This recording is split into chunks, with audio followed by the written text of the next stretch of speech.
चंदनाच्या काठीवर शोभे सोन्याचा करा, साखरेची गाठी आणि कडुलिंबाचा तुरा, मंगलमय गुढी ल्याली भरजरी खण. हा हिंदू नववर्षाचा सण उत्साहाचा आणि मराठी मानांचा असतो. त्यातील सर्वात आदरणीय हा सण स्नेहाने साजरा केला जातो. गुढी हा शब्द ब्रह्माच्या ध्वजाचे प्रतिनिधित्व करतो आणि पाडवा हा शब्द प्रतिपदा म्हणजे अमावस्या पर्वाचा पहिला दिवस असतो.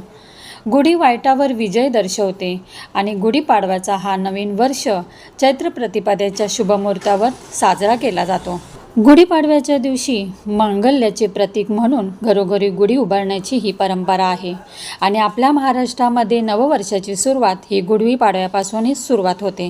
हा दिवस अत्यंत शुभ मानला जातो. हाय, हॅलो, नमस्कार. कशा आहात तुम्ही सर्वजण? मस्त आहात ना? आय होप तुम्ही मस्तच असाल.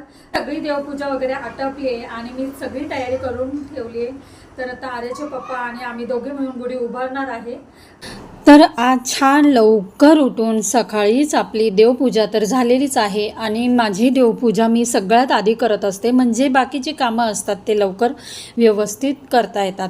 तर आता मी सगळं सणसूद म्हटले तर लवकर उठणं हे जरुरीचंच आहे आणि लवकर उठलं तर सगळी कामं लवकर होतात. तर सर्वात आधी मी उंबरठ्यावर हळदीचं लेपन करून घेतलं.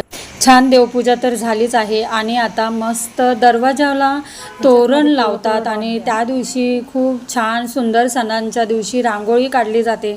तर आर्या आता माझी रांगोळी काढते. तिने खूप सुंदर रांगोळी काढली. तर आता जे गुढीला सामान लागतं, हार, साखर घाटी, परत कडुलिंबाचा पाला हा खूप महत्त्वाचा आहे आणि त्याच्यात म्हणजे परंपरेचं हे आहे हे आणि सगळ्यांना माहिती असेल, पण आम्हाला कसं, मला पण लहानपणी आपण बघून शिकतो तसंच आई अशी चण्याची डाळ, गूळ आणि कडुलिंबाचा पाला याचा निवेद करते.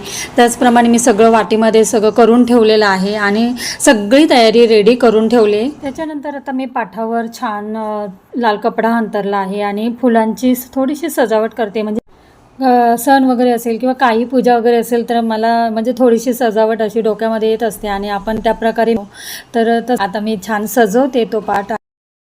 तर मी कलशावर स्वास्तिक काढून घेते आणि त्याच्यावर छान अशी आर्याच्या पप्पाने आंब्याची डहाळे लावूनच ठेवली आहे, म्हणजे ती थोडीशी चिकटून ठेवली आहे कारण ते निघावं नाही म्हणून. म्हणजे खूप त्यांचं वेगळीच कल्पना येत असते आणि मलासुद्धा एक वेगळीच काहीतरी कल्पना असते की ते मी सजावट करत असते.